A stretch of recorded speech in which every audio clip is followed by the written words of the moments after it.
All right, it is episode 73 of the Zenspath 4-Button Podcast. I'm your host, Jeremy Powers, and joining me this week, or this other week, or whatever it is, it's a lot going on. So, locally, Caleb. Hi. I can't talk today. And further down south, still in Florida, because I guess it's just all Florida this week, Rachel. Hello. So much Florida. Enjoy it while we still have a state before the water rises and takes us all out. Yeah, so let's go ahead and just jump into what we've been doing, because that was a depressing thought of global warming destroying us all. I have a follow-up to that, okay? Oh, no. No. Me and some friends were talking at work the other day, and we were talking about, well, what if Florida entirely sinks? And, where I live is actually a great place to be, because it's going to be one of the only places actually above sea level if we really start to sink. And we've discovered that the mouse is actually going to become essentially BioShock, but, bright and colorful. It's going to be under a dome, and they're just going to redo it where Disney World is now the Atlantis themed. Yeah, park. that's exactly what it is. It's going to be the underwater Disney World. Yep, with Atlantis expansion. That's what it's going to be. I would bring back the film. And of course, the other park is going to be on a floating barge, a giant floating barge that just floats around everywhere. Just randomly moves around. Yep, and that's powered by solar and wind. Mm-hmm. Yep, and the screams of people who go to the spooky times. Exactly. And so it's like Waterworld, but with ticket sales. Yeah, and we all get around by boats. Oh, I was hoping for submarines. But I mean, you have to have the Nautilus submarines that used to be at Disney World and that on that one ride. That's They're now functional. That is the transportation that you get down to there now. So that's we talked about it. It was a whole conversation we had when we were walking back from lunch. It was a good time. Disney loses Mickey Mouse because that rat jumped ship. So anyways, while we're at it, though, we should just also move Atlanta to the middle of the Atlantic Ocean. No, Futurama already did that. I know. Atlanta became Atlantis. The lost city of Atlanta. It's to be. It's a Delta hub. Oh, Lord. So let's go ahead and jump into this real quick. Caleb, you want to start us off and let us know what you've been up to? No. What you've been doing? I'm just kidding. Okay, moving on. Oh my God, such sassiness! I know, it's so sassy. Lord, good God, you were late, and now you're. That reminds me, like we'd gotten a message at work today, and the guy's response we were asking for something was literally like we asked a few questions. Number 1, hard no, and then just went straight to 2. And we're like, wow, okay. That sounds like one of my coworkers, where he has a button on his desk that is one of those buttons that like says things, and it's just no. How about no? And it's all the different ways you can say no in various like ways. So yeah, this was not good that he just said hard no. It was just kind of shocking because of it. But anyways, Caleb, continue. Oh, so I am drowning. There's too many things, too many games to play. Literally, just had my birthday a few weeks ago where I finally got PS5, and then I was there. Who was there? I heard about it later, and my response was, "Well, damn, finally." Well, yeah, got a PS5. Been playing Stray and Returnal on that. It's pretty fun so far. Returnal, very trippy, very interesting. Yeah, it's way better after the update, so you got in a good time. Good. And then, of course, all these updates to current games like Hearthstone and Yu-Gi-Oh! And all that. Just too many. It's too much. Cult of the Lamb came out yesterday. Been playing that. It's delightful. Explain it to me. What? I forgot about that one. No. Listen. Because so I hear Cult of the Lamb, and I'm like, this is the horror game. And then you say it's delightful, and I'm like, I remember this one. Go ahead, Caleb. It is a very well animated. So think of like Cuphead, sort of, but like in a Cuphead, Paper Mario kind of vibes going on there with like the art style. It's kind of like a mix between those, and then very cute and adorable. but then you have like these dark themes, like, oh, this lamb is the last of his kind, and he's about to be sacrificed because of a prophecy. And then he starts his own cult because the this god brings him back and says, I'm going to use you as a servant. Start a cult in my name. And then you go out and you rescue and recruit people to your cult, and they're all adorable little frog and dog and cat people. And it's like, huh. And whenever the lamb swings his sword, he's like, ah. It's like, Hold on. What was that sound one more time? What was that sound? so like, Oh, I'm clipping that. Yeah. but you just go and you start your own adorable cult, and cult things happen, and it's a roguelike, so it's not very difficult actually. It's actually I like the description of this. Cult things happen. Cult things happen. I just want to read real quick Polygon's title of their review of this, which is Cult of the Lamb Review. Animal Crossing meets Dante's Inferno. Yes, that's a very accurate description. So when we say cult-like things, are we talking like an Apple and Tesla type cult, or are we talking evil, or no, like you can actually sacrifice your followers if you want to. Rachel yawn count number 1. It's I'm not gonna do that for everyone. It's just hilarious. But it's very much like Animal Crossing in that, like, you make friends and you build up their faith and you get stronger and everything. Then you sacrifice their families, and then you get them to get their other members. And then when they get older, you just sacrifice them if you want to. It's like, and there's a fishing mini game in there, so if you want to fish. DLC sponsored by Kool-Aid. Like, wow. All the new games, all the new games, and their fishing mini games. So each game is coming up and shaking the other hand's game, and their connecting point is fishing mini games. So much fishing mini games. Oh man, no, it's adorable and it's fun. I do recommend it, even if you don't like roguelikes. It's not actually very hard, so it's one of the easier ones I've played. And then I've been waiting for my copy of Xenoblade Chronicles 3 to actually get here. I offered to let you borrow one. 2 weeks. I just wanted to buy a copy to get here. I was worried about it.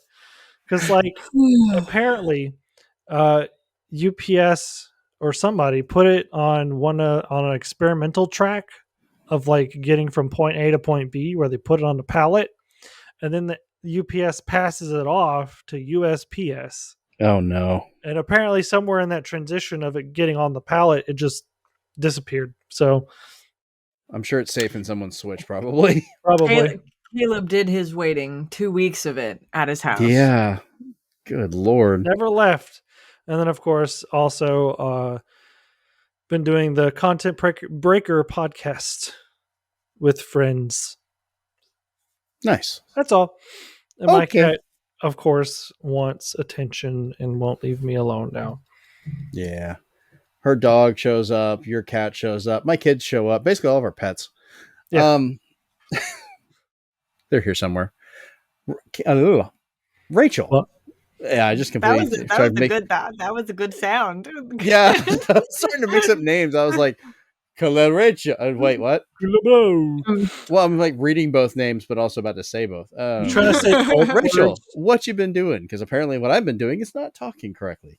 English hard. I have been playing the latest season of Sea of Thieves. It's really fun. It makes it kind of easier to be on a sloop, either sailing by yourself or with one other person, because cool. The biggest addition is you can just buy like not really packs, but like supplies, instead of like going around the island like nine rounds of it and spending your first hour of gaming just collecting fruit and wooden boards and cannonballs and stuff like that. You could just go right over to the shipwright and going, I want this, I want this, I want this. This will be 3,000 gold, please. Yes, thank you, ma'am. Goodbye. So it makes it a little bit what? You couldn't do that before? No. What? That's a great question. Ask Rare. So, that's a rare question. It is. But they also added captaincy of your ship. So you have the same essential like build, like cosmetically, and a few various items on the ship as well. So it's a little more customized, and you get to name your ship as part of that. Of course, each ship costs in-game gold, so you can of course earn that by playing the game, or you can buy gold, but whatever. So I bought my. They have microtransactions. Of course they do. Of But it's course not they as. do. But it's not as like super in your face about it. Like there's like cosmetic things that you can buy that you can buy their ancient coins for, which Right. I probably spend like in total on ancient coins annually, probably like maybe $25, unless I get like the season pass, which sometimes I You like play it a doing. lot anyways. I I mean, do play it at a some lot. point it's Yeah, worth putting that in for that. it Yeah, for is. sure. And it's a fun game to play with friends. You don't have to put money into it if you Which don't I want need to get back into.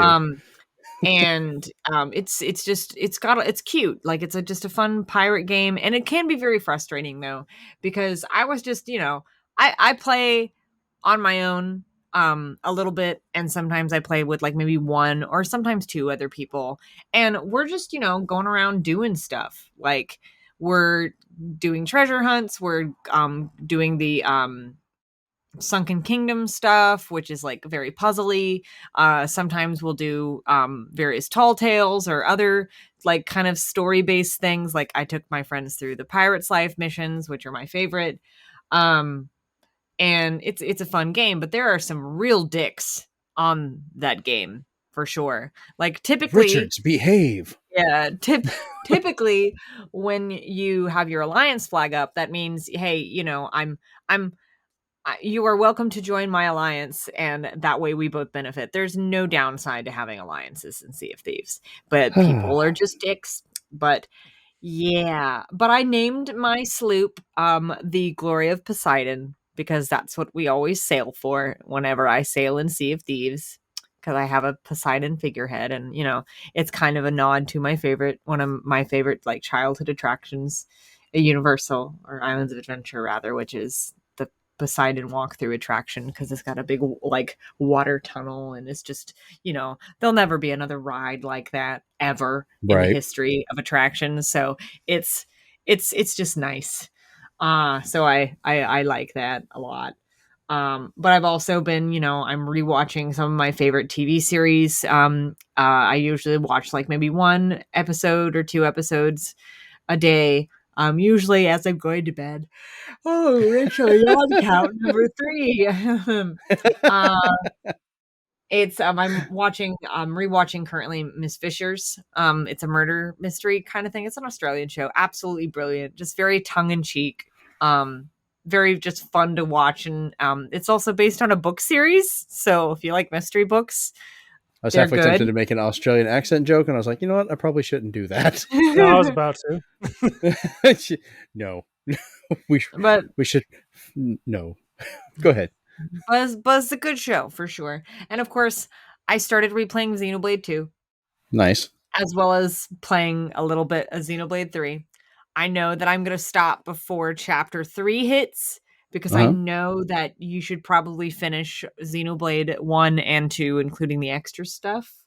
Oh, crap. Well, I I know, mean, right? it's not like super important, but it helps context wise, is what I've been told. So you'll still have fun playing the game, even if you haven't, but you'll appreciate and understand what's going on more if you already know who these people are and what I'll they've just gone yell through. at Junior, be like, Junior, context clues. Explain to me. And I guarantee he will love doing that. Tell me why. Okay, it's absolutely adorable the way your cat just stares at you like that. I don't know cats. why They she want only attention. gets like this when I start talking to other people. It's all good. She doesn't want you to talk to other people. The cat, they're jealous. But I am switching between like all 3 of the games as the mood strikes me. But yeah, Okay. So that's what I've been doing. That's got to get confusing between Not all 3 really. of them. Really? Not really. Okay. No. My My brain has to be doing like 3 or 4 things at once, or else I'll just blow through something, or I'll experience like burnout. So Ah. like today when I was on lunch talking to my coworkers, I was also like working on a graphic on my phone and Yeah, I do thinking a lot of about stuff like like other that. and thinking about like other things that I had to do like right after I got off of lunch. Like I was like, okay, I have to go to this building and they get this stuff, and then I have to take it over to here, and then I have to go over to this building to get this stuff, and then take that over here, and then I have to sit and fill out all of my schedule stuff for the next week, and then so yeah, Mm. that's how my brain works sometimes. All right, fair enough. All right, well, I guess I will go ahead and go into what I have been doing, and I bought a car. I finally, I had sold my 2013 Scion XD, and I now have a 2022 Hyundai Ioniq 5. I have gone on to the world of all electric, and it's interesting. I'm having to charge it off a wall plug right now, which is super slow. But the charging infrastructure around here isn't the best, and we are going to be putting a level 2 charger, which is a 240 volt, here at my house. So eventually I'll get to that. But the owner of my company actually said that they'll put a charger at work. So I may not even have to charge it at home. I might be able to just charge it at work for free, which, dude, that's great. You just go to Neat. work Yep. and just constantly have a full tank. Might as well, right? Right. Um, So I'm super excited about that. And I also still kind of, but don't really feel bad about the guy that wanted to buy this car ahead of me. And I beat him by a few minutes with the money, but hey, I have the car. So Yeah. this is all. I'd like to thank Nintendo for all the training and having to hunt down amiibos on a deadline or ordering any of their systems or any of their games, because I'm now super fast at ordering everything if I have to. So yeah, Feel managed to get that. a car. It's going to cost me, but I got it for MSRP. I did not have to pay a markup on it. It is a digital teal with black interior SEL model for those that actually give a dang. Good Lord, is that thing fast? Like, have you guys been in electric cars? Like when someone just puts their foot down? I've never gone fast in one. I've been in one, but Yeah, because it literally pushes you back in the seat. Like, I'm not even being sarcastic. Like, it's probably the fastest car I've ever owned, which is, or at least for acceleration wise. The Beetle was pretty fast, but yeah, I'm excited for a car. Anyways, I watched the movie Prey that came out on Hulu recently. Have you guys watched that yet? Nope. that's the religious one, right? But I've heard good things. I've always been a fan of the Predator series since I was a kid, all the way back in the late 80s with the original with Arnold Schwarzenegger Oh, and Carl Weathers and all them. And other than the fact of Predator being such a classic and having the nostalgia and memories for it, I would actually consider Prey a better Predator movie. It is absolutely phenomenal, and I'm not agreeing with any of these arguments people have had that, oh, she's a Mary Sue. Oh, it's she shouldn't be able to do all this. It's like everything she does, she makes mistakes. The other guys make mistakes. They just kind of die from them. She gets close to dying from them, but she learns from every little thing that happens, which makes her better, which is a good thing. So at the end, when they're fighting and everything that happens, it feels actually earned. It's not just a given of how it's going to be. So seriously, people need to watch this. Like it really, I wish it had, even if it came out now and had a theatrical release, I would go see it again in yeah, that's what theaters. I heard. It was like on Hulu. Is that like exclusive kind of thing? Yeah, Or they released it on Hulu, and then you can also go back and watch it fully dubbed in Comanche. So you lose context with it because I guess it's not even subtitled in English. It's just dubbed in Comanche. That's it. Hmm. So you got a bunch of people speaking in French and a bunch of people speaking in Comanche. Good luck understanding but the context you can kind of get, but you won't understand a word they're saying unless you are one of the people that understand that, which would be awesome. But it's not me. Comanche was never offered as a class to learn, and I never did good with French either. I barely even got through Spanish. Yeah. So, thumbs up for that. But I guess you haven't seen this one yet, Rachel. I don't watch those kind of movies. I think you'd like it. I really think you do. You would. I don't see. Here's the funny thing. Like, I don't know if this would be considered horror / action. Like, I guess that's what it would kind of be considered, right? I would go more Thriller? action in this case. It's More not action, really okay. much horror and a lot of that. So, I mean, I've seen the first Alien movie, but I'm just like, First Predator, you mean? yeah, first Predator movie. Like, I've Mhm. watched the all like a lot of those movies in that franchise because my dad loves them. But Nice. which now I'm probably gonna end up calling my mom tomorrow and be like, hey, go on Hulu, turn on this movie for dad, and Yep. profit. That's literally what I'm gonna say. And then she's gonna be like, It's what? phenomenal. And I'm gonna be like, and I'm like, just trust me, just do that. But I don't know. I'm my there hasn't been like movies or TV shows that I'm interested in like a long time, other than What We Do in the Shadows, like most definitely like top tier. Yeah, we need to And get then caught up on that. yeah, and of course The Witcher when that one as well. We finished that. I'm almost done with the second season, of course. Okay. And then Sandman I am interested in because I Yeah, I'll talk about that in a minute. But Don't jump into my stuff. but I haven't like, read the series, so I don't want anything spoiled for me. But I did see Okay. an interesting TikTok about it where they showed an image Oh. of what's the guy's name in Morpheus. Morpheus. Well, they show an image of Morpheus and then they immediately show a picture of a runway model. It was like, this outfit is this collection from this particular designer. And I was like, whoa, and it literally is. It's from back in like 2014. And I was like, that's cool. Okay. Costume design on point. Amazing. All right. Bye. So Okay. I pay attention to costumes in shows. So, and you could wonder why that is. So, gotcha. All right. Well, I guess I'll move on then. Amanda and I have been watching the first season of Superman and Lois, which that is a show that I think the first episode is incredibly strong. Like it is really good opening to that. I've watched the first 2 episodes. We finished the first season. It was really good, and they have good reasons to go back to a lot of the stuff covered in that first episode more in depth. But I have to agree that is the most Superman scene when he first shows up in Metropolis and the kid's like, cool suit. And he's like, yeah, my mom made it. And I was like, yeah, that's Clark. That is straight up how Clark would be. Like, yeah, all excited. Yeah, my mom made this. It's me. Yeah. This is what my mom made. I'm invincible. It's such a good view of how Superman is, though. I do really enjoy it because he's not some, he's incredibly powerful for the stuff he can do, but he's incredibly caring about stuff. And that's, used against him as well as how he kind of benefits from that. So it's really well done. We're going to start the second season when her and I get a chance.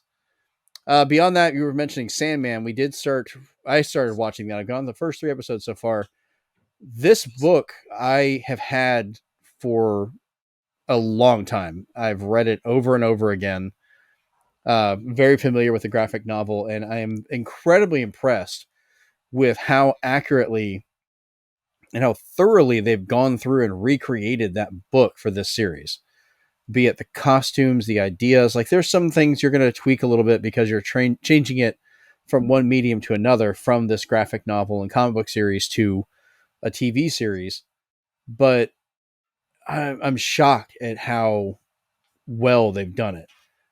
Even moments where it's so accurate to it, it almost seems like they've animated a part of the page for a moment to look like it where it connects. Like I actually thought they were showing the artwork for a moment. So wait, let's say, is it animated or no, it's live action, but very, very well done. And it's kind of like my best friend Brent has been watching it and he's been loving it, but he never read the books prior. So he's made sure not to tell me anything because I wanted to go in and experience from my side, knowing this book so well, seeing how it translates, and then we can get together and talk about it, how he saw it without ever seeing the book, and I'm going to let him borrow the book afterwards, versus me reading it first, because not every every series, if somebody reads it first, is going to carry over as well as if somebody watches it first. You know how that is for some people. So I don't know. I'm intrigued to watch it. I'll probably right after the show when it's rendering and I'm editing, gonna throw on the next episode of Sandman. So I'll be on episode 4 tonight. So is it? It's on Netflix. Well, I didn't know what it was about. Basically, you have kind of like the eternal deities of like death and dreams and things like that, and they have their own realms that they watch over. And something occurred to Dream when he was coming to the real world to affect something that was happening. He gets pulled in by a cult who are trying to capture the Grim Reaper, and he is left out of his realm for a century. And this is him coming back out in a more modern time and finding out what happened and having to try and get his stuff back. Like, it's really well, it's kind of an odyssey in that way. Like, Lucifer's in it. Yeah. Lucifer's in there a few times. Quite a few times. So I'm curious how kind of each of these chapters are going to go. And there's one, all I'm going to say is the diner. I want to see how they did that, because the diner in the book is incredibly messed up what happens. I love how it happens, but I'm vaguely, I don't want to do any spoilers. Okay, so I'm vaguely aware of this, and I've heard that it's yeah. That's all I'm gonna say. Well, that's what Brent came back. He's like, I don't want to spoil anything, but there's one really messed up part. I said, stop you right there. Just tell me nothing else, but I guarantee it's the diner. And he was like, yeah, no, you nailed that on the head. I was like, I knew, because that's one of the most twisted parts of that book. And I'm excited to see how they handle that in here. Like, how far are they willing to go? So it's kind of curious to see. Netflix is getting kind of bold with its series. I wish they would just not cancel them so frequently. Yeah, I'm hoping this actually finishes this first book. Like, I don't care if there's another season, if this finishes the book. It's masterfully done for what they have. So next up, I purchased 2 copies of Time on Frog Island. I bought Amanda a copy for the Nintendo Switch, and at the same time, I picked up a copy for Series X or for Xbox One as well. And this game I thought was going to be very different than what it ended up being. Like, the trailer didn't quite make out how it played. This is more of like, do you remember in like the Legend of Zelda series, you'll have fetch quests where you can find this for that person, you know, for another person, and get different items as you go along. The whole game is that, where you're finding items to trade with people to get other things to solve puzzles to eventually rebuild your boat and try and get off the island. So what ended up happening, and this actually worked out for the better, Amanda and I were sitting there in our room. I'm playing on the TV. She's playing on her Switch. And because we can do these things together, we can kind of, I'm getting a little bit further ahead, or she's a little bit further ahead, and we can help each other out and figure out the puzzles. And we're still playing them, but it's been a lot of fun. It's an adorable game. Is it a long game or is it a short game? It's a fairly short game. Like, we haven't finished it yet, but some people have said, like, if you know what you're doing, you can go through it in like an hour or 2. But it's not a full price game. I highly recommend it. I think it's like $30. Well, it's adorable though. The art style, when I just looked it up, I was just like, this kind of reminds me just vaguely of that show Chomper. Not Chomper. Not Chomper. Okay. I think that's a character in the show. It's the one where there's a whale, there's a weird looking sea captain. Dang it. We just talked about this the other day. I know exactly what you're talking about. It was the Cartoon Network pirate game. There's a whale, there's a weird looking sea captain, and there's a short little blonde kid. I don't remember the name. The Misadventures of Flapjack. There it is. Flapjack. The Marvelous Misadventures of Flapjack. Yeah. I was like, yeah, I can see that. I can see the similarity of that. Mm-hmm. Yeah, no, I'd agree. That's Chomper was another thing that came out around that time, and that's why my brain provided that. So, but basically, you're playing as a little pirate who crashes on this island inhabited by frog people and tadpole dogs, which are adorable and hilarious. Tadpole dogs. That's awesome. Yeah, they're little, and they have the dumbest look on their faces. You can pick them up, and they just kind of bark and do. Yeah, it's hilarious. I'm gonna have to look that up. Yeah, for sure. Yeah, you should try it out. But you work your way through the puzzles, trading things and figuring out. And every day, the weather can change, which the weather can affect how things happen because certain things only happen during the day or the night, or if it's raining, if it's not. And there's some weird mechanics to it, but so this game can fun. be kind of long or very short, pseudo based on RNGesus. Because of weather patterns. Yeah. The weather's pretty consistent. Like you go to sleep, it wakes up, and it kind of changes almost on a set pattern for what days are raining, which ones are not. Okay. And you can plan ahead for certain stuff. But they were saying that most people, if you know how to get through it, can get through it in like an hour or two, I think. But it's taken us a little bit longer. But we've also been taking our time and only playing it together. So, but Amanda loves it, which is important because finding games for her can be tricky. I love her to death, but she doesn't play the most games. So if I get a good one, which the first one that ever clicked with her big time that she actually played through and finished, ironically, was Grandia 2 on the Dreamcast. Does she like puzzle games, or is it? Oh, she loves puzzle games. I always try to get her good puzzle games. She's a Tetris master. I mean, does she like mystery games? Because I have recommendations for her if she does. She might actually. I'm pretty sure she'd be open to those recommendations. I mean, they're games I played as like growing up, but they're still fun. So I thought about showing her some of the old point and click adventures for some of those, but I'm afraid she'd get frustrated because some of those had that point and click logic. Yep. Yeah, where it's like, oh, how did I know I was supposed to get this feather and stab that dog and it somehow became this? And like, how was I supposed to know? I mean, you stab with a feather. Oh. I mean, there's like the classic point and click kind of stuff with, like, for example, Monkey Island, or the more modern example of that would be Deponia. But then there's also I'm trying to remember. There was one on DS. What was that series called? It was like took place in France. It was a mystery that Touch Detective. No, not Touch Detective. This was a series like it was on computer and stuff prior, but DS had a version. Let me look on here because she actually did enjoy that one. It's going to bug me now until I remember this. Well, all I know is that I was going to recommend literally all of the Nancy Drew games except the last one because that one is not good. Sorry, her. Broken Sword, Shadow of the Templars. Oh, yes, those are good. Those are on my... she liked that one. Yeah. Okay. Yeah, so the Nancy Drew games are kind of like that, but they're not really third person actiony. They're more of, it's literally Nancy Drew, but it's got some silly stuff. It's got mini games. It's got that old style kind of like graphics kind of stuff. The voice acting. I'm gonna give her Nancy Drew, and she's gonna look at me like, really? I'd be like, listen, they're fun. I'm a 41-year-old woman. They're fun. They're fun even as an adult. So she'll probably enjoy it. Yeah.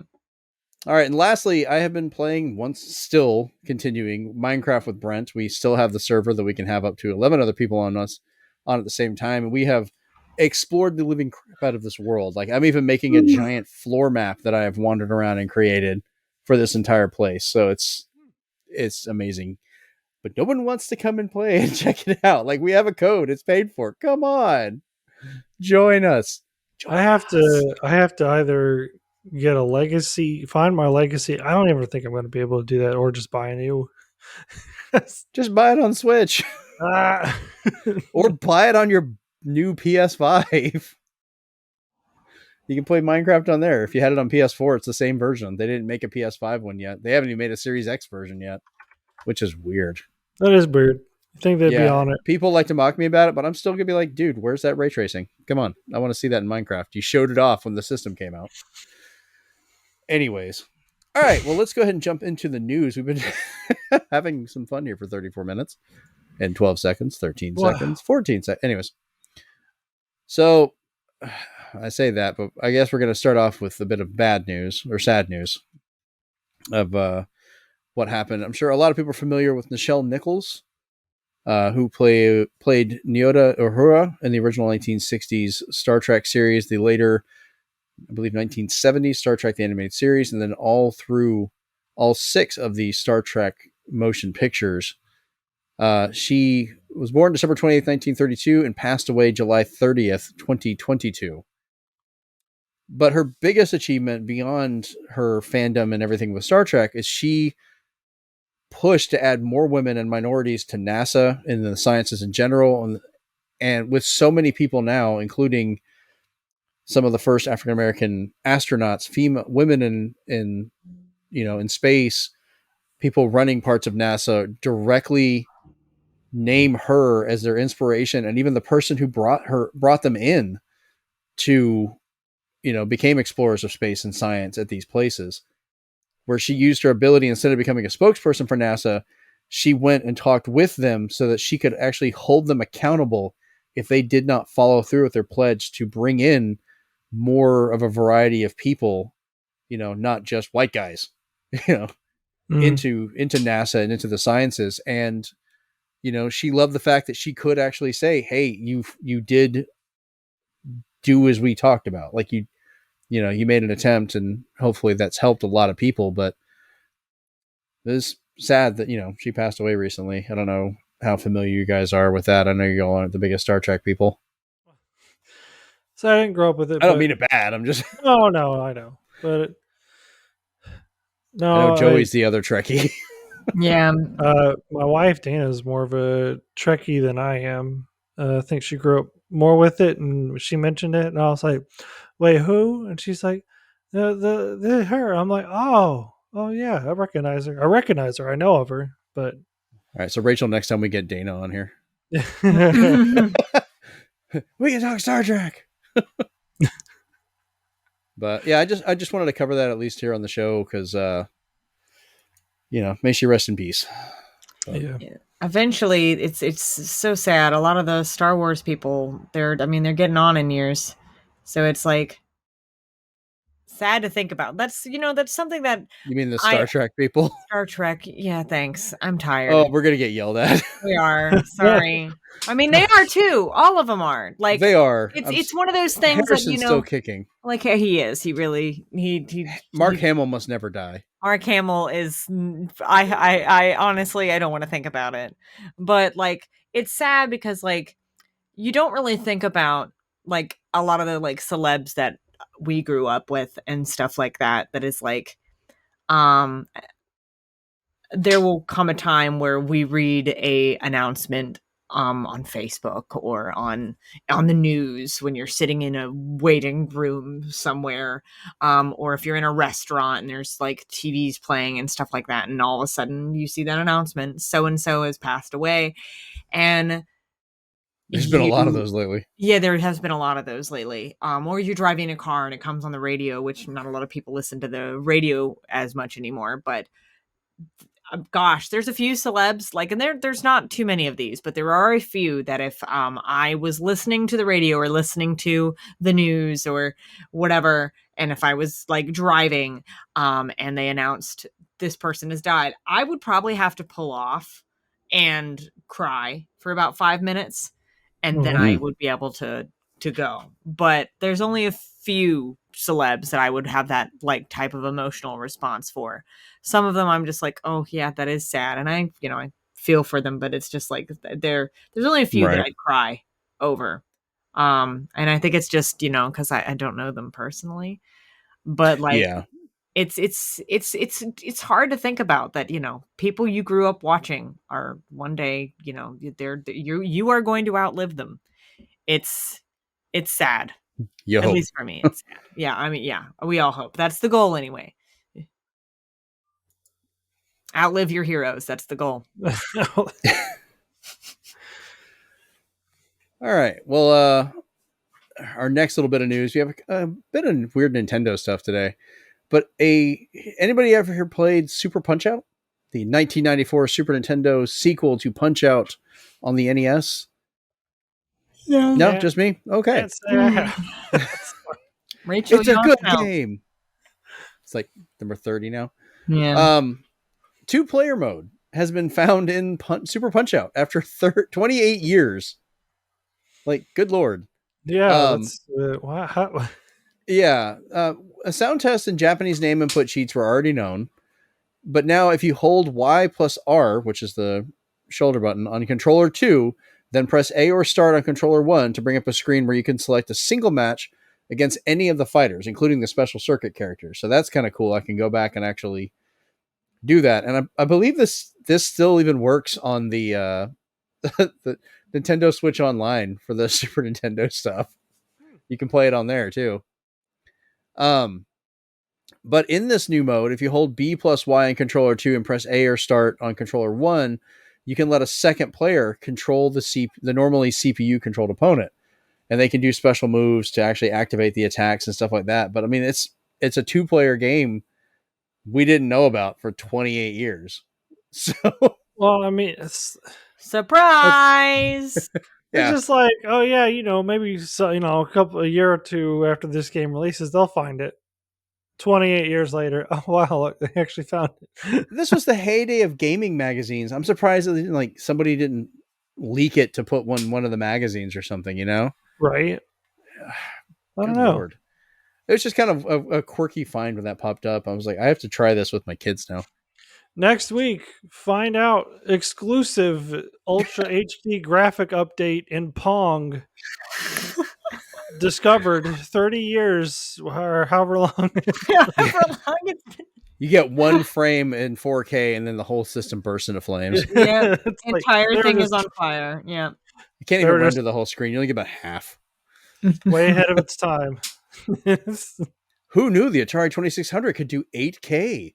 That are It's just amazing. that's like the old NASA pictures from like the old internet where it's just like Yeah. We don't mean 8K resolution. We mean 8,000 degrees. It's on fire. It's burning up. All right. So what else should burn? I'm going to go with this.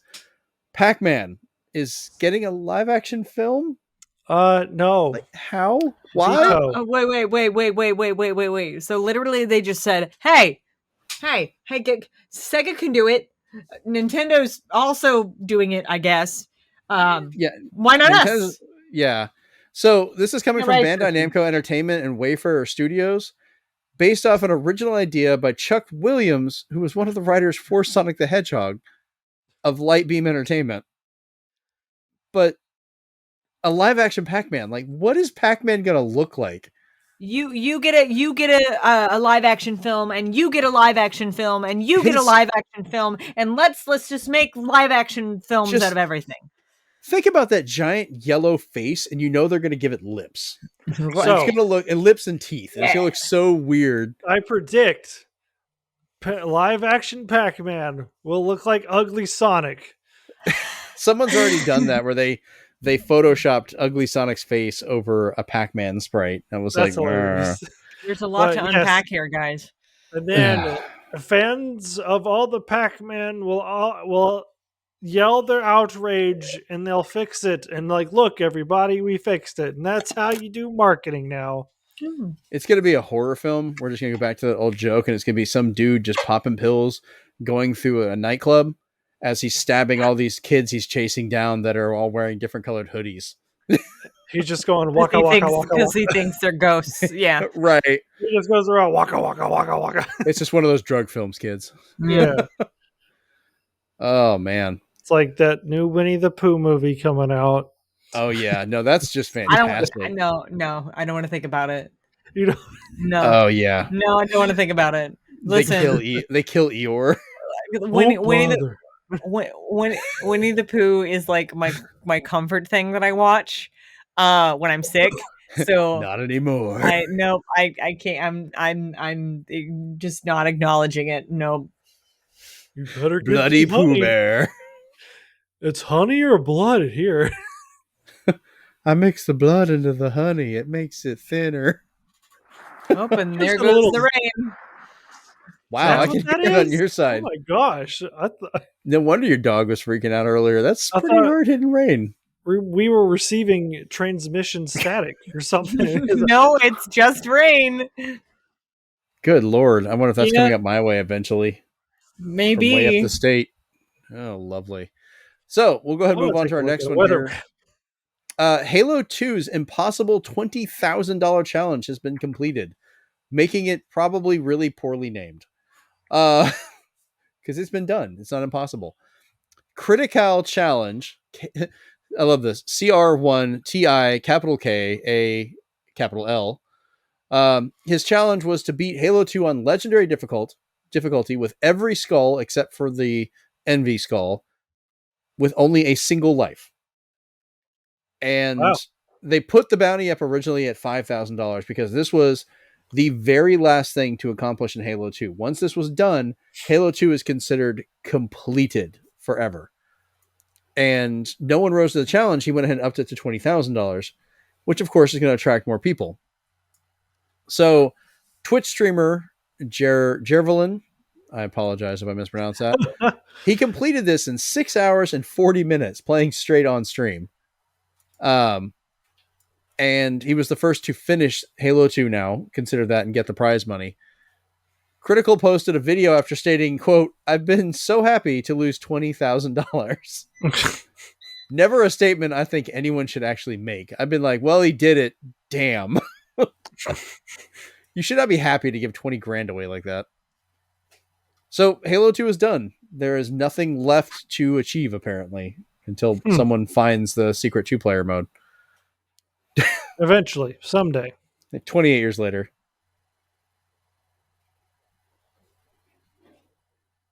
I keep hearing stuff. Oh, I hear it too. It's the rain. People listen to this, you're gonna be like, what is going on? It's the ASMR version. Are you in a hurricane, Rachel? Did you just like surprise us? Hurricane? Yay! I just have a really loud house. Wow. Are you sure it's not? That's hilarious. It's not aliens? It sounds like aliens on our I'm not side. even mad. I was just confused. I'm sure. Like, it's just getting louder, the rain is. I'm sorry. It's like, that's all I hear. I thought it was like electrical interference. Just, like, what the crap? It's just the rain. Oh, blame it on the rain. Yeah. Oh, all right. Not singing that. Suki's trying to hide. Oh, come here. Oh, yeah, your dog's freaking out. Come here. Well, you know what else is trying to hide and succeeding? Marvel's Midnight Suns. The turn-based tactical game has been delayed once again to later this fiscal year, which ends in March 2023. Firaxis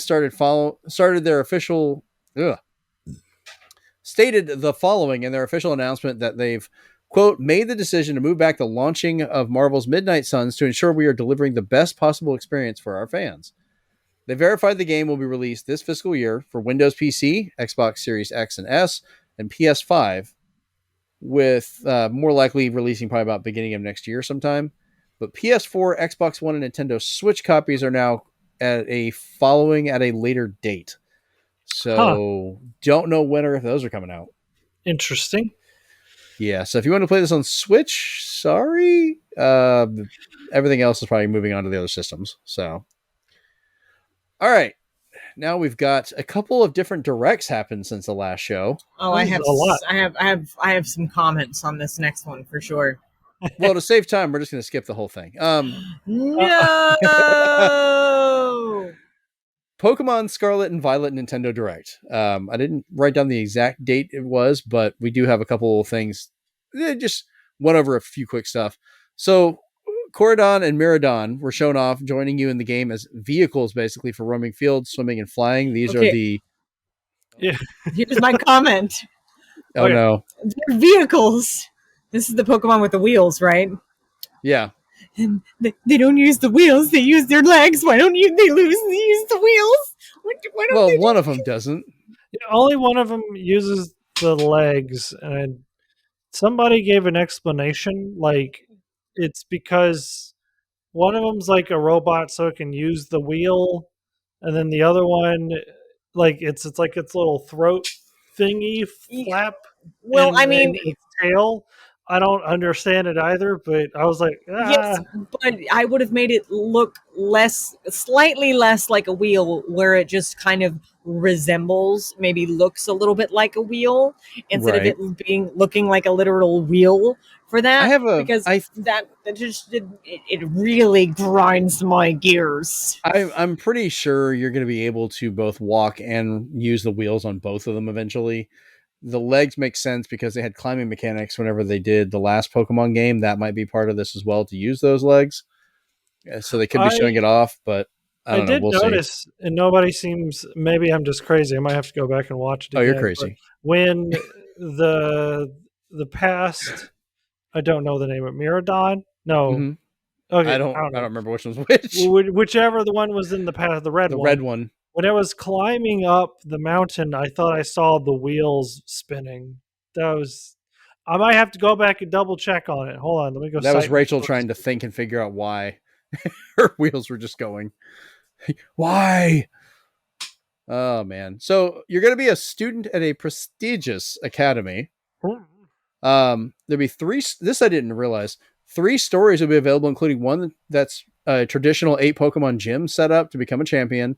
I'm curious what the other 2 stories are going to be. I'm obviously multiple endings, multiple modes, multiple players. multiple players. Gonna be like 4. Treasure, and maybe the other one's like you going against the team or something. I'm sure. An evil mode, a good mode, and a neutral mode. The chaotic mode. So I'm just curious. The game looks good, I think. The champion mode is the good mode. The neutral mode is the I don't know, fill up your Pokedex, kind of like, we just did an Arceus. And then the evil mode is you are evil. you're just evil. Evil. Evil. Like, what are you doing? Oh my god. Dog's freaked out by the rain. She does not like the rain. Right. So many Pokemon were shown off, but the new Terrastall phenomenon will boost your Pokemon's type, sometimes changing it while they're transformed or making your Pokemon take on a crystal form, which was like really shiny. Okay. But not a shiny. I had mixed feelings. If you do this to a shiny Pokemon, does it become dull? Like, just yeah, dad joke. It's an interesting concept for sure. Oh, I did see a joke where it was like, oh, we changed Shed Ninja. That's the one that has the Wonder Guard, like 1 HP. It can only be hit by super effective moves. Right. And it was like, where's your god now? And it's a terrestrialized Shed Ninja that's like normal ghost. So it can't be hit by a ghost type move. So it's just, it just becomes invincible, basically. It was, I thought it was funny. Oh, man. Only me. Fine. That's fine. People at home. I'm sure somebody is laughing. I'm sure. Maybe. I don't know. I'm not that funny. They also, most of this is just talking about the Pokemon game that we're getting here in a few months. They talked about the 2022 Pokemon World Championships, along with some updates for Pokemon Go and Pokemon Unite that they just kind of dove into that you can look up online. There was nothing really drastic on those. Pokemon Cafe Remix is coming with Mewtwo. It'll feature challenges for the Fable Pokemon that can lead it to eventually joining your cafe staff, which, if I ever get coffee from a Mewtwo, I will question what is going on. You just walk into a cafe and there's Mewtwo. Here's your souffle. Like, right. It's like, that Pokemon almost killed everyone. You have it serving coffee. What are you? It's like, it's like, what's happening here? Mewtwo. You're in my cafe now. Here's your cappuccino. Here's your cappuccino. He's gonna wear, you wanted one while you walked in. I think he gets like an outfit, right? Listen, if he's not wearing a chef's hat and an apron, I don't want it. Oh, man. Next DLC for Pokemon Cafe. God himself, Arceus. you your waffles. When he's still new, Arceus, go mop that mess up that they spilled. No, not Arceus. Wafflius. What? Oh, Lord. Or even better, just get Giratina to come in. You can tell we're all tired tonight. Like, it's just a weird night for all of us. Let's go to sleep. Good night, everybody. We just keep going to the show. She's snoring. We can't tell because of the rain. I don't even snore. I don't make sound when I sleep. So you die? Yeah, that's exactly Oh. what it is. Okay. Wow. So, All right, I have so been let's- told that I sleep like the dead. So Fair enough. All right, so let's jump into the other Nintendo Direct that was more recent. This happened just the other day. I have This was no the opinion on this. Oh, I have I do. many. I Split- do. It's the Splatoon Have at 3 it, boys. Nintendo Direct. So Turf War is returning as a main 4v4 3-minute long core mode, as it always traditionally has been. Which That's is a hope. yeah, no, I mean, look at Overwatch. It decided to change it, so you can't guarantee it. Squid Surge and Squid Roll were introduced as faster ways to dodge and move up walls. This also has a timed glowing effect that can repel ink whenever you do these moves. Cool. So that could be a way to avoid being shot for certain things. I like that. We're getting more stages, weapons, etc., which will be added with free post-launch updates about every 3 months for 2 years. The game so launches like, with so kind of like the Mario Kart expansion, but without having to pay money for it. well, kind of. They did this with the other Splatoon games too, though. So the game launches with 12 core levels: Scorch Gorge, Eeltail Alley, Mincemeat Metalworks, Undertow Spillway, Hagglefish Market, Museum della Funcino, Hammerhead Bridge, Mahi Mahi Resort, Inkblot Art Academy, Sturgeon Shipyard, Mako Mart, and Wahoo World. Like the Mario sound effect. I can't get over the name Scorch Gorge. Scorch Gorge. I don't even get it. I'm like, That all right. sounds like a Spyro boss or a stage, honestly. Scorch Gorge. Maybe that's what they were thinking about. Brinstar's new boss, Scorch Gorge. Samus is going against it. Oh no. Star Fox, you have to beat Scorch Gorge. Get him in the eyes. You gotta knock him into the Mincemeat Metalworks. Help me, Fox. I'm in Mahi Mahi Resort. All right. If Mako Mart doesn't have the Twilight Princess Malo Mart theme, I'm gonna be disappointed. Da, da, da, da, da, da, da. This is supposed to be post-apocalyptic. They could just have like the skeleton of the shopkeeper somewhere. But it has to be like a Calypso type of version of it because Oh, it's that's just the vibe that it would fit. Oceans. Squids, Okay. octopi. Octopus. So, all previous weapons are available, along with new stringers, which is a bow type weapon, and splatanas, which are wipers that can be charged and send blades of ink like a sword. Every anime fan will be playing and maining those splatanas, myself included. But God help us if there's a two splatana mode, like you have two swords. oh gosh, I'll be all over it. You kidding me? I'll be all over it. But no, it's Every one of like instead of the little squid screams, it can be just weeboo. Weeboo. Yeah, no, just good lord. Come on, people. Sheldon licenses are used to require new weapons this time. These are earned by leveling up in battle and consistently using the same weapons. One license means one weapon that corresponds to your level. I actually kind of like that. Whereas in the old games, you had to earn lots and lots and lots and lots and lots and lots of money, like currency, and it got expensive too quickly for me. I was like, I want a new weapon. Why can't I buy it? Because I'm poor. Because I don't play it 5 hours a day. So I think this will be good, and it'll make people like probably use different weapons that they're not used to. So it'll be Hopefully. Clothing shops, of course, returning. Loadouts can now be saved and loaded to change up your style quickly. That was a good improvement. That's good. Because I hated having to remember and go back and pick everything out between matches. If there's a loadout, I can just grab it and be like, okay, well, these are the people I'm competing against. I should do a roller this time and have stuff set up for a roller, or, heaven forbid, I actually use a splatana. I'm a roller person. Just roller all day long. I love the roller. I wasn't a brush fan. I didn't like that one as much. When the brush first came out, I was all over it because I was like, yeah, I want to sit here, and as soon as somebody walks by, yeah. I liked the brush. It was fun. Yeah. Anarchy battles are for ranked play. Rotating modes include Splat Zones, Tower Control, Rainmaker, and Clam Blitz.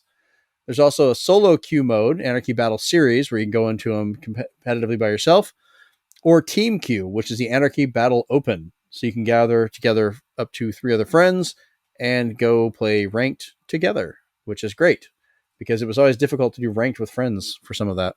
Yeah. Practice mode was added that has 3D hologram ghosts that you can run skirmishes with, also while seeing what your friends are doing. And you can, if you see them doing something, you can join them mid-match. You can either watch it or go jump in to help them, or have them join you as well. I sneezed. All right. Didn't think I wanted to hear that, so I muted it. Thank you. Yeah, that would have been loud. All right, so you can watch battle replays now in the practice mode too. You can fast forward, skip, or even swap players that you want to watch, which is great to have. Before you had to kind of record it outside sources. You can now export clips as well through a share feature, but I don't know exactly what else is going on with that one. Locker mechanic was added, lets you express yourself in your space, as they say. You can collect and use stickers, outfits to add to it. Banners, badges, and titles can also be customized. Same for winning emotes, just like you can in Overwatch. So if you win, you can actually have certain stuff done. And then new catalog items are also being added every 3 months for about 2 years. So what are your thoughts on this one, Caleb, with the customized locker? Like, I'm not sure how much I'm going to use that directly, Yeah, but I don't feel like I mean, I guess it's like cool if the game's like, here you go. I'm like, I guess I'll put it in my locker. I mean, if you could go to other players' lockers, maybe that would be cool and useful. But yeah, just that's what I'm because, like wondering. what all you've done, like, oh, you killed 20 people in one match, you weirdo, and not fill out the splat. So here you go. Here's a trophy for it or something. It's like. Or if it's like, wow, you inked like 80% of the map because you actually care about the objective of the game. Here's a trophy for it. Right. I could maybe see that, but like if it's just your space and you don't get to show it to anybody, I don't really see that being useful other than like, we have no other rewards to kind of give you. Here's something. Go put it in your locker. Thanks. I didn't want it. Right. Yeah, I'm curious on that one. But what I do really want to play is this next part, Table Turf Battle. This is a new card game where you can collect virtual cards in the game and play a one-on-one match against the computer or other players. There's 150 cards to find, with everyone getting a starter deck. And then you play it at the Table Turf Battles Dojo in Splatsville. But like, you play the different cards to fill out this map. We're trying to fill in certain sections. And by the time you go through all your cards, it ranks up how much of it you've covered over the other person's, just like a normal Splatoon game. Mhm. And the winner is the one who gets the most blocks covered. Who wants to bet this is going to become an actual board game?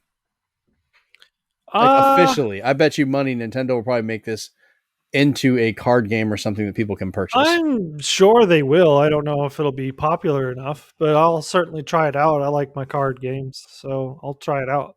Especially if there's like, hey, you get money, or you can get like booster items from it or whatever. I was like, okay, I'll try it out. It's a little incentive. I don't know how it actually falls back into the main game. I don't know if it's just a fun side thing or if you actually do get anything. I'm sure they won't put too much focus on it, but they'd probably be like, you could get a little something from it, maybe like a sticker, or I don't know. We'll see. Right. So they put more bosses in co-op salmon run mode, which is great because that's always still been one of my favorite modes.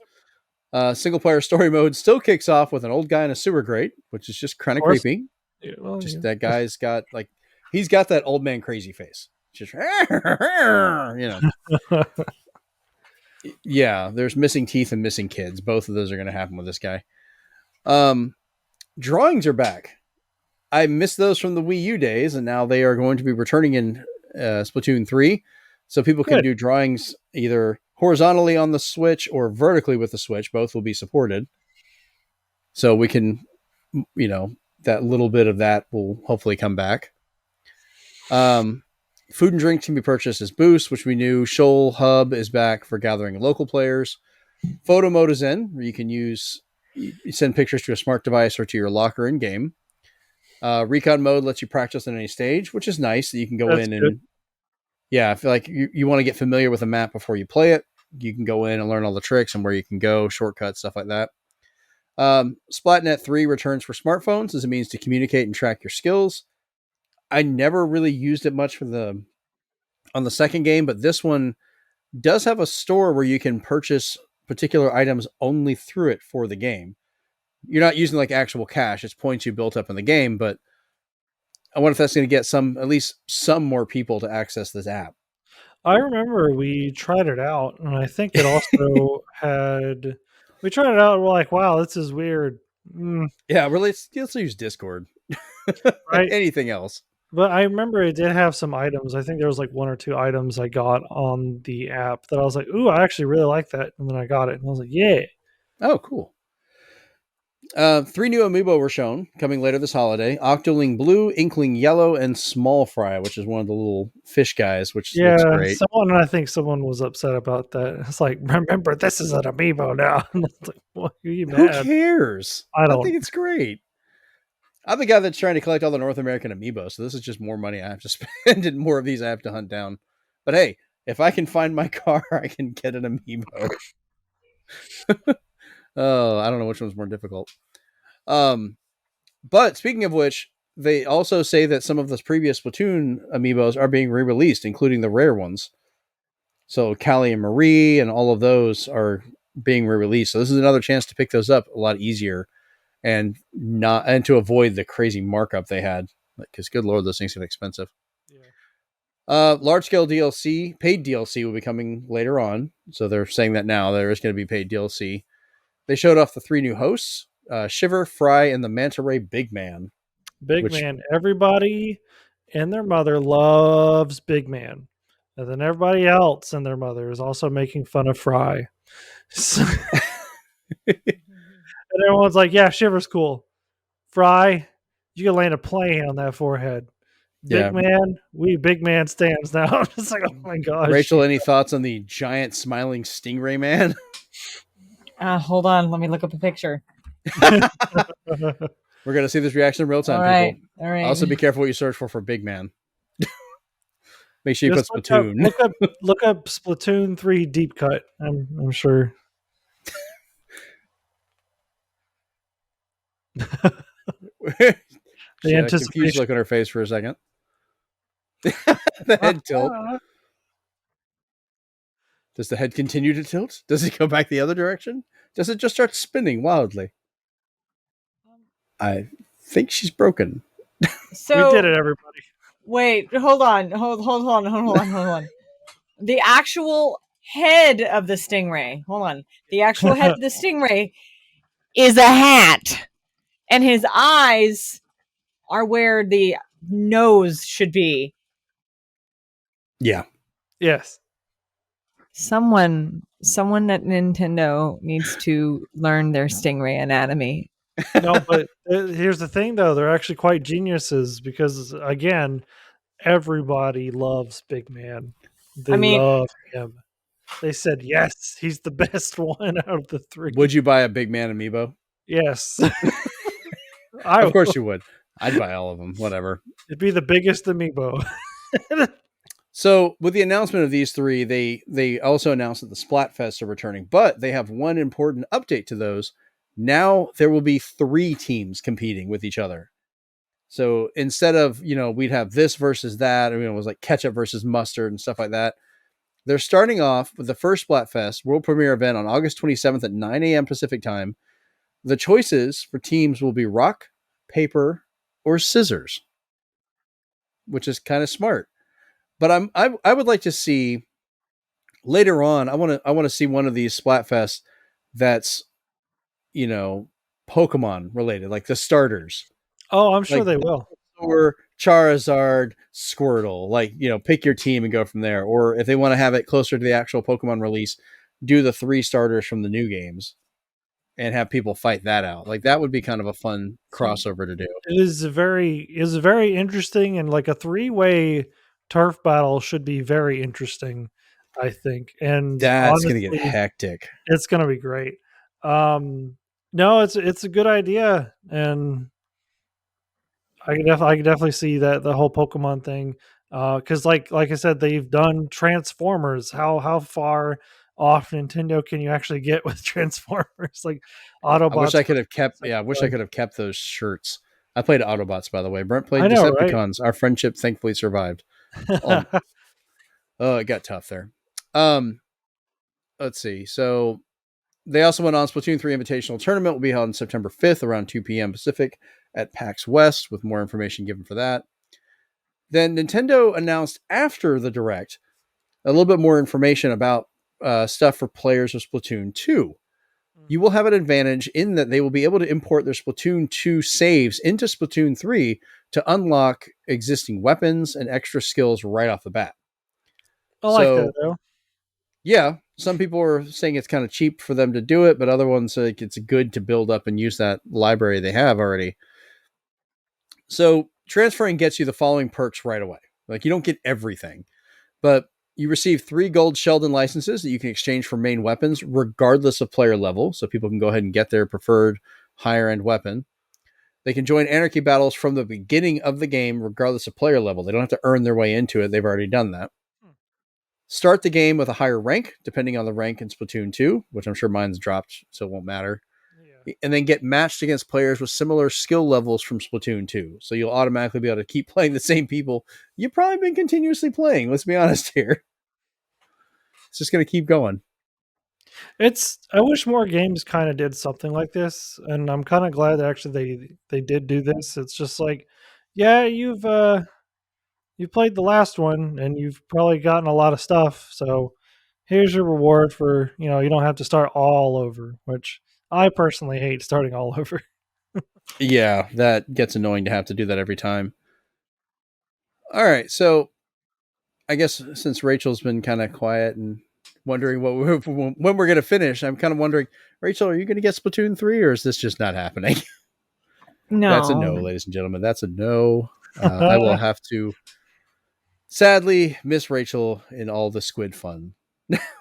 I don't. This is just not a like, game. whatever. This is not a game I play. I think I own the second one. I don't know. Whichever one's on the Wii U. I have that one. The first one. First one. I have that one, and I played it for a little bit, but it just didn't. You didn't That's like fine. being We a just like messing squid with or a kid? No. Squid or a kid. I haven't been a kid, and I mean, I still have fun like a kid does. Like I have a childlike imagination, but I don't. Can you imagine yourself turning into a squid and shooting people with ink? No, no, I can't. That's fine. Caleb, I know you and I will be back into our Splatoon shenanigans as soon as possible. I was kind of on the fence, but now they're like, hey, we updated Salmon Run and we're going to let you bring in your old stuff. I was like, yes, Salmon Run. They announced Splatoon 3. I was already in. That was it. I was in. I knew it was coming. So, did they say anything about if Salmon Run's only going to run like at specific times like last time? No, I hope not. That's the main thing that annoys me about Splatoon 2 is that stupid requirement. I can see it maybe if they tried doing like if there's like a weekly kind of reward system. I know before it was like you can go indefinitely and just get these shirts or whatever like for this time period, but that was kind of like I want to play Salmon Run.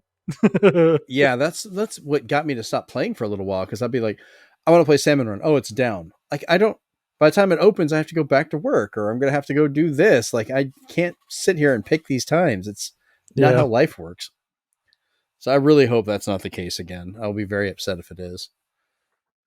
All right, so we have 2 little news bits here left. First off, Kirby's Dream Buffet. We talked about this a couple of shows back. Kind of a weird Fall Guy looking Kirby game where you're running around trying to knock people off while eating food. Which encourages obesity. It's Kirby. I know. But oh, I can hear Rachel's headphones. You leaned in and I can hear myself on there. Oh, sorry. She's falling asleep on the mic, people. Not really. She's just. We're almost done. Kirby's Dream Buffet given a release date and cost, releasing August 17th for $14.99. I'm going to have to buy this twice. I don't know if Jennifer's actually going to be able to play it correctly, but I'm going to buy it for her anyways because she's going to want to play it. And I can't tell that girl no. Because dang. Because I am game dad, as we have determined. Why are the game dead? I am the game dad. All right. So this last one I wanted us to talk about a little bit. So this is kind of a news story / roundtable that we'll go into, and we'll call it a night. But Microsoft states that Sony pays for, quote, blocking rights from developers over games being kept off Microsoft's Game Pass subscription service, according to a document submitted to Brazil's Administrative Council for Economic Defense, or CADE. All right. The document was submitted in support of their purchase of Activision Blizzard.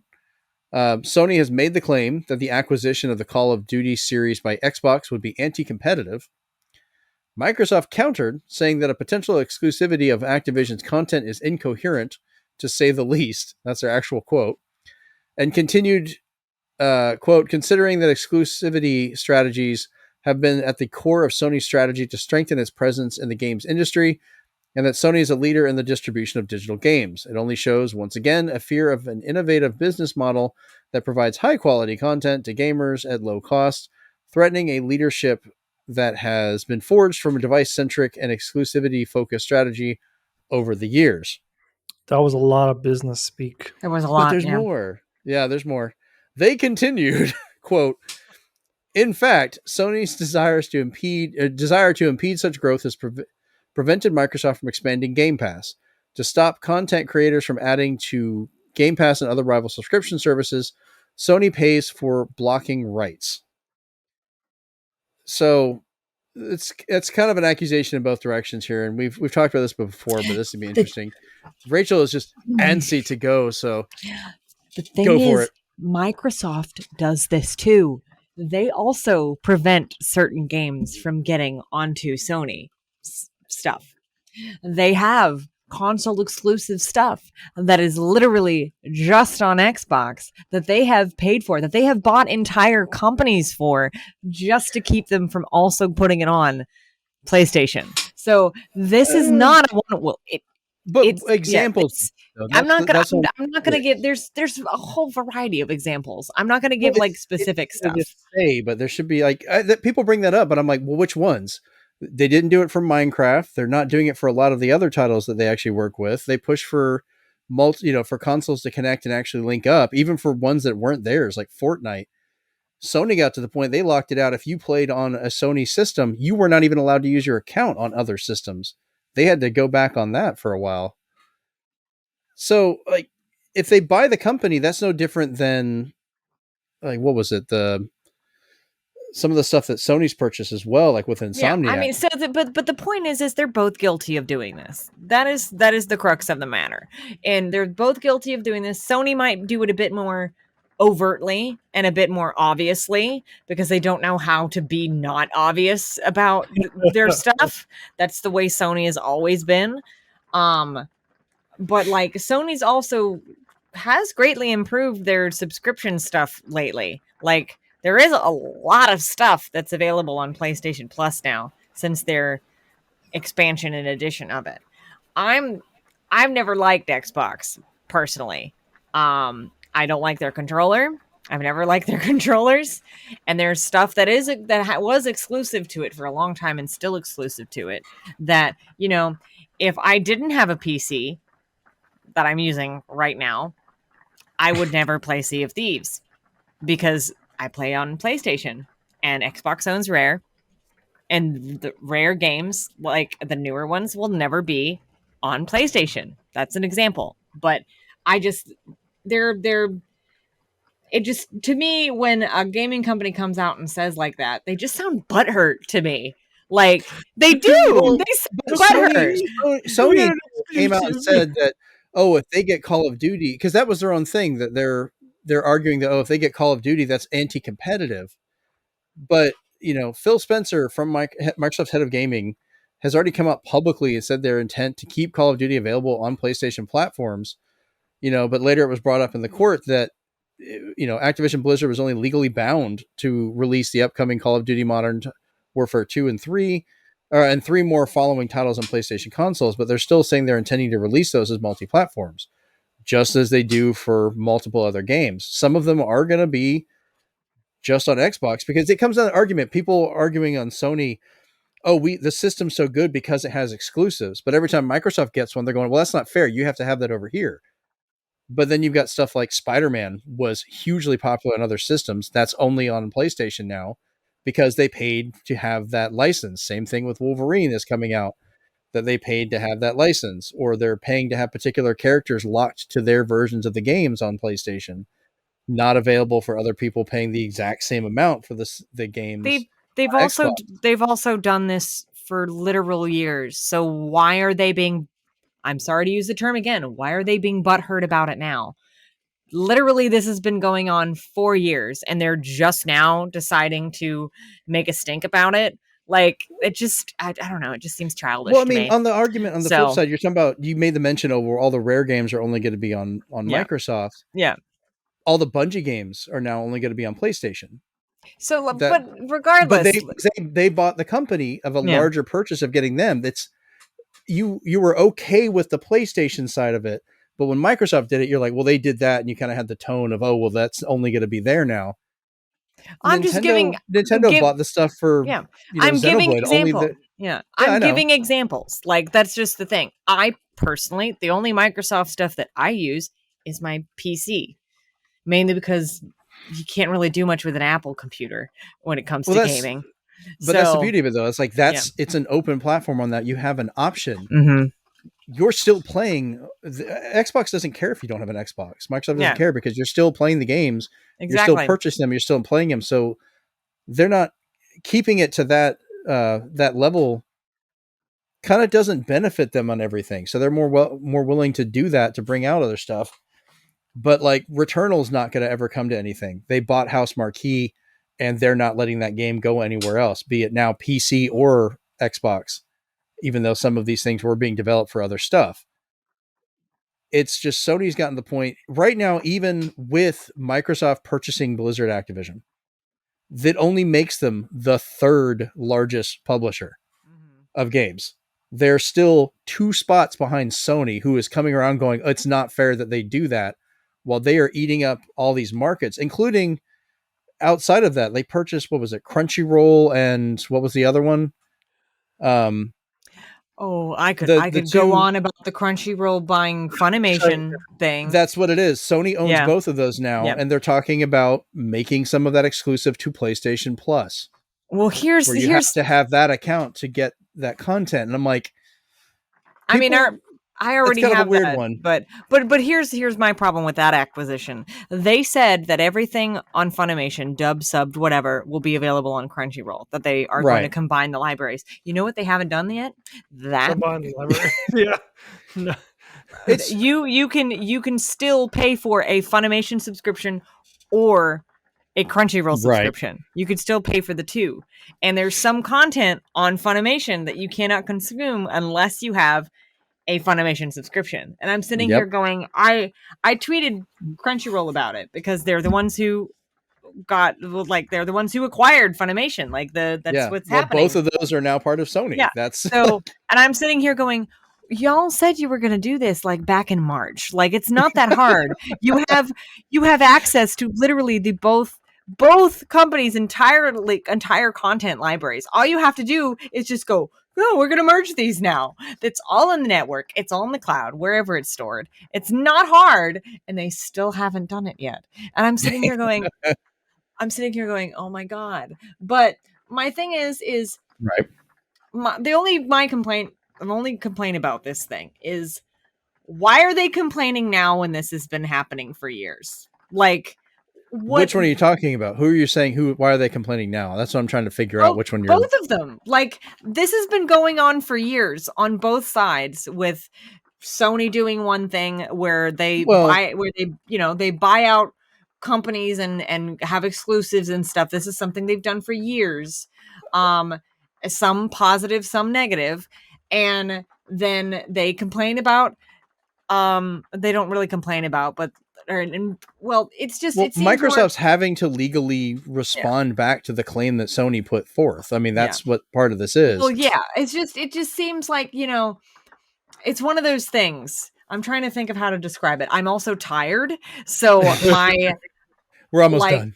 It's one of those things that it's like, okay, yes. So I don't know that Sony wouldn't. I don't know that I would. The way that they're describing it is they pay for blocking rights. They're not playing for blocking rights. They're just playing for exclusivity. It's a contractual term. Their contract with purchasing a company or helping a company produce a game, part of the contract is exclusivity. That's just let me quote a movie. It's just good business.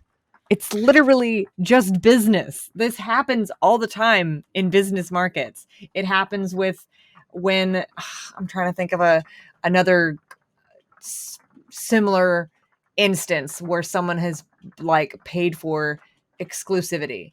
Like artists, music artists.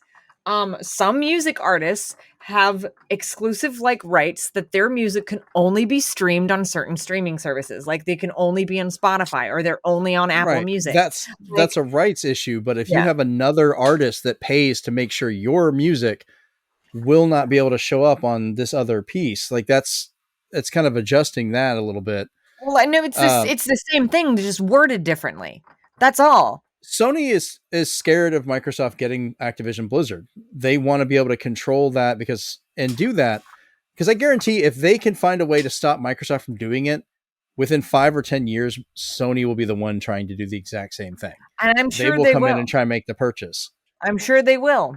It's just one of those things that it's like companies buy out companies all the time. That's literally they do, but that's what they're trying to. That's what Sony is trying to stop is Microsoft doing that because they're complaining about competition, but they're playing on an uneven playing field.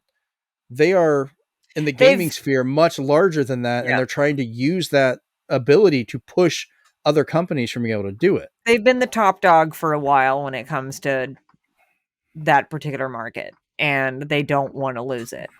But I'm just going to keep saying it.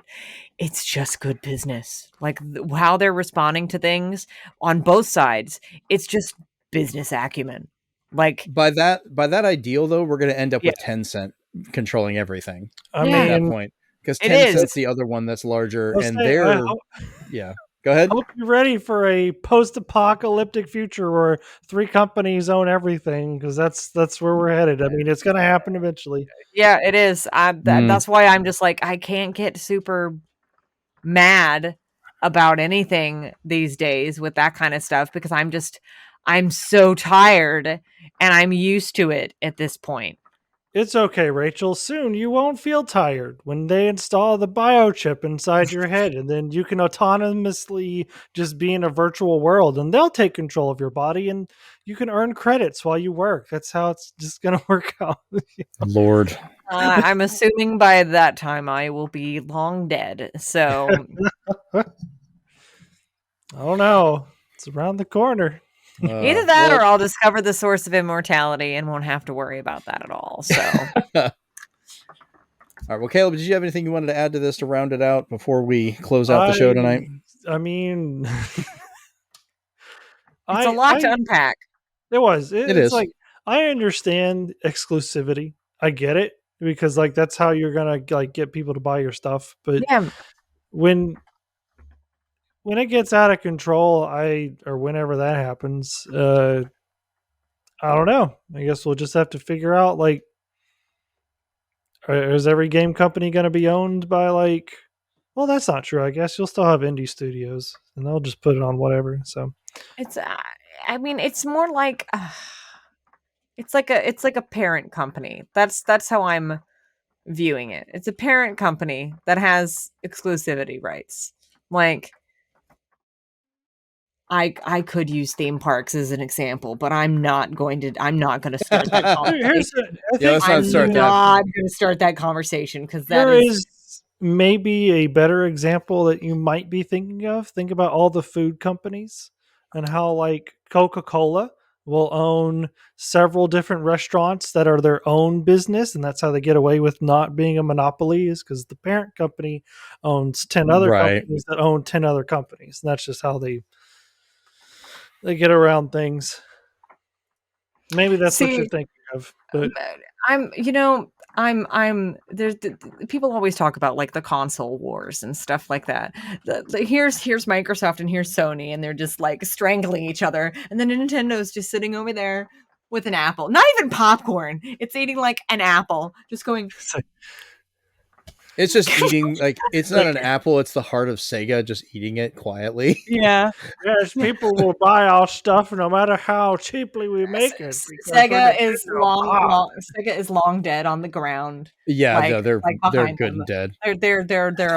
They're a skeleton, and they're like If it is an apple, like it's this. from the tree they grew from their corpse. Yeah. I'm trying to think of any other companies that tried to put out a console and like just. We're talking about like Atari or like Atari, Neo Geo, 3DO. Yeah. There's a few gravestones behind the Apple. Their supine skeleton of Play the Pippin. Apple says play the Pippin, please. And then you've got Google in the background in a straitjacket because it's a Stadia. The Stadia. They're already closing that. I knew they were going to. At least I stopped getting the emails like, your new games are here. No, they're not. Leave me alone. You're like a horrible ex-girlfriend. Go away. Quit trying to connect with me. Hence the straitjacket. Am I right? Am I? Yeah. So, I don't know. Yeah, it's a whole mess. It's a mess.